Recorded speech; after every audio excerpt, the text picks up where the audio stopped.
Bom, um outro tipo de especiação que nós também temos é o caso da especiação simpátrica, né? Então, a alopátrica, como eu já tinha falado, é uma especiação onde há uma barreira geográfica separando as duas espécies. Essa separação, ela pode ser peripátrica, né? Quando eu tenho a separação de um pedaço menor desse grupo de população, ou ela pode ser parapátrica dentro daquele mesmo espaço, ou ter diversos ambientes, né, microambientes, que acabam gerando a separação dessa espécie. Então, no caso da especiação simpátrica, não ocorre isolamento geográfico entre as populações de um mesmo ancestral. O mecanismo envolvido nesse processo ainda é pouco conhecido, tá? A gente não sabe exatamente entender como é que funciona. Uma hipótese são os casos de seleção disruptiva, em que novas espécies podem surgir na mesma região geográfica. Então, acontece que por algum motivo, um exemplo é a poliploidia, ou seja, a gente estudou isso lá no primeiro ano. Um organismo que ele é diploide, tem 2 conjuntos cromossômicos, de repente ele vira triploide. E esse triploide novo não consegue mais cruzar com aqueles que eram diploides, tá? Então, acaba gerando uma nova espécie por um mecanismo de poliploidia. Ou uma seleção, no caso, disruptiva. Eu favoreço os 2 extremos e desfavoreço o intermediário, né? O intermediário seria, então, o cruzamento entre esse triploide com o diploide, tá? Então, uma especiação do tipo simpátrica é uma especiação onde ocorre dentro daquele ambiente sem eu ter nenhuma variação geográfica que interfira nesse processo, tá? Então, opa, estou no lugar errado. Então, assim, ó. Eita. Bom. Eu tenho a especiação alopátrica, né? Quando eu tenho variação geográfica, um terremoto, abrir uma fenda no meio do continente ali. E uma especiação simpátrica quando ocorre a variação, né? O surgimento de uma nova espécie a partir de um ancestral em comum. Por N motivos, tá? Um deles é a poliploidia. Então, aqui eu coloquei um resumo, tá? Então, população alopátrica, eu tenho o início de uma barreira, né? Há um isolamento entre as 2 espécies, e aí eu tenho 2 espécies distintas. A peripátrica, né? Que é uma entrada aí em um novo ambiente, e a espécie que está se modificando é um grupo daquela espécie que está mais voltada para o extremo daquela população, tá? E acaba gerando uma nova espécie. A parapátrica acaba sendo no mesmo ambiente, tá? Eu tenho uma separação, às vezes, de microambiente, de solo diferente entre uma região e formando duas espécies diferentes.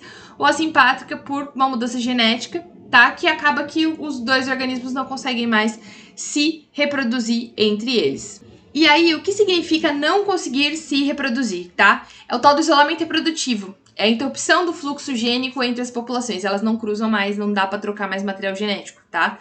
Esse isolamento geográfico leva ao isolamento reprodutivo, que leva à especiação.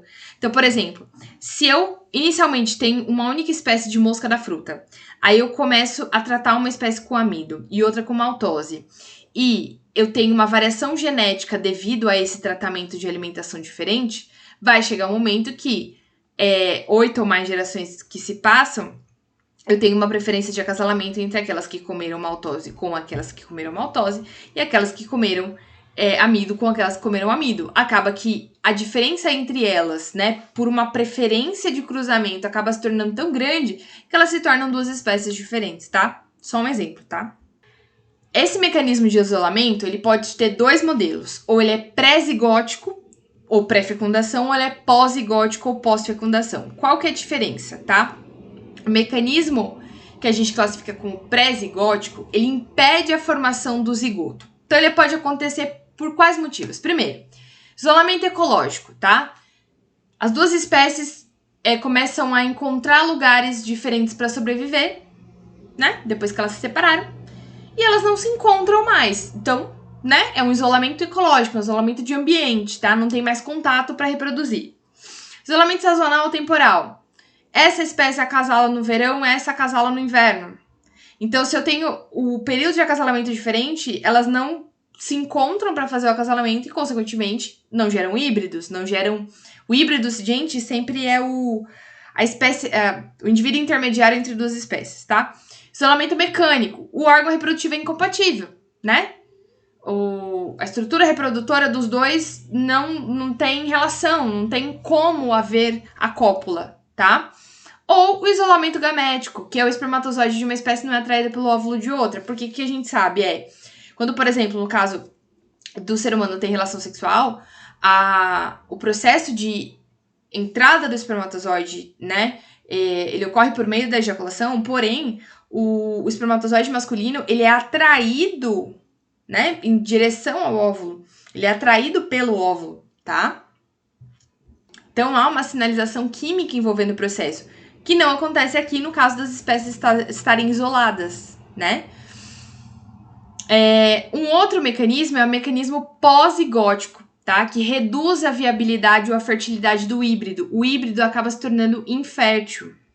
E aí, essas diferenças acumuladas, elas podem reduzir o valor adaptativo da prole do híbrido, tá? E aí, consequentemente, as espécies podem até conseguir cruzar, mas como o híbrido é tão inviável, não vai se tornar uma nova espécie, né? Uma mesma espécie de novo. Então, a inviabilidade do zigoto, o zigoto, ele não tem o desenvolvimento embrionário correto, ou o híbrido é estéril, tá? Eles apresentam gônadas defeituosas e anormais,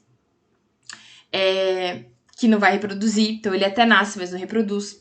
Ou eles são há uma inviabilidade dos híbridos, tá? A prole sobrevive, ela é fértil, mas ela tem a dificuldade de se adaptar ao ambiente e de reproduzir, tá?